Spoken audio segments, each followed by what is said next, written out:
Welcome back to my channel. ఈరోజు మన వీడియోలో స్పెషల్ ఏంటో తెలుసా? సింపుల్ అండ్ పర్ఫెక్ట్గా చికెన్ పలావ్ ఎలా చేయాలో అయితే చెప్పేస్తే చూసేయండి. ప్రాసెస్ అయితే చాలా సింపుల్, అలాగే టేస్ట్ కూడా చాలా బాగుంటుంది.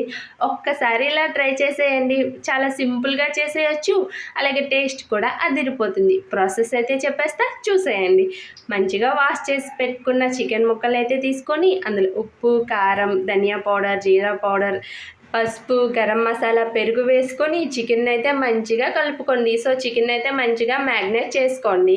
మసాలా అంతా కూడా ముక్కలకి పట్టేటట్టు కలుపుకొని ఒక హాఫ్ అన్ అవర్ అయితే పక్కన పెట్టేయండి.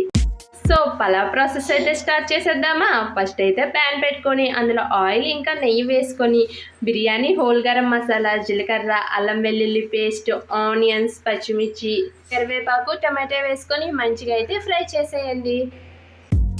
సో అవి మంచిగా ఫ్రై అయిపోయాక మనం మ్యాగ్నేట్ చేసుకొని పెట్టుకున్న చికెన్ అయితే అందులో వేసుకొని వాటర్ అంతా కూడా బయటకు వచ్చేంత వరకు ఫ్రై చేసుకోవాలి.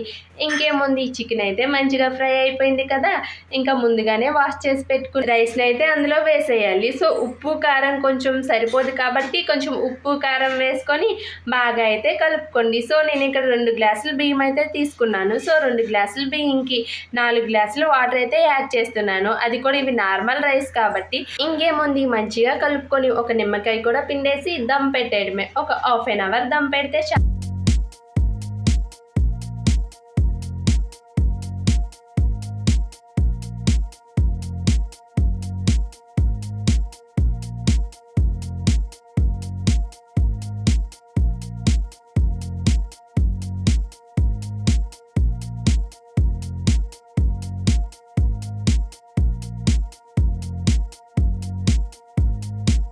ఒక హాఫ్ అన్ అవర్ తర్వాత ఓపెన్ చేసి చూస్తే మన యమ్మీ చికెన్ పలావ్ అయితే రెడీ అయిపోయింది. సో దీనికి కాంబినేషన్గా రైతా వేసుకొని తింటే అదిరిపోయింది. ఒక్కసారి ఇలా ట్రై చేసేయండి. టేస్ట్ అయితే చాలా బాగుంది. అలా ఒక చికెన్ పీస్ తీసుకొని ఆ ముద్ద మీద పెట్టుకొని రైతా పెట్టుకొని ఆనియన్ పెట్టుకొని తింటే అబ్బబ్బా అదిరిపోయింది. వీడియో నచ్చితే సబ్స్క్రైబ్. సో లాంగ్ వీడియో అయితే చాలా క్లారిటీగా చేశాను, కింద ట్యాగ్ చేస్తాను, ఒకసారి చెక్ చేసేయండి ఇంట్రెస్ట్ ఉంటే.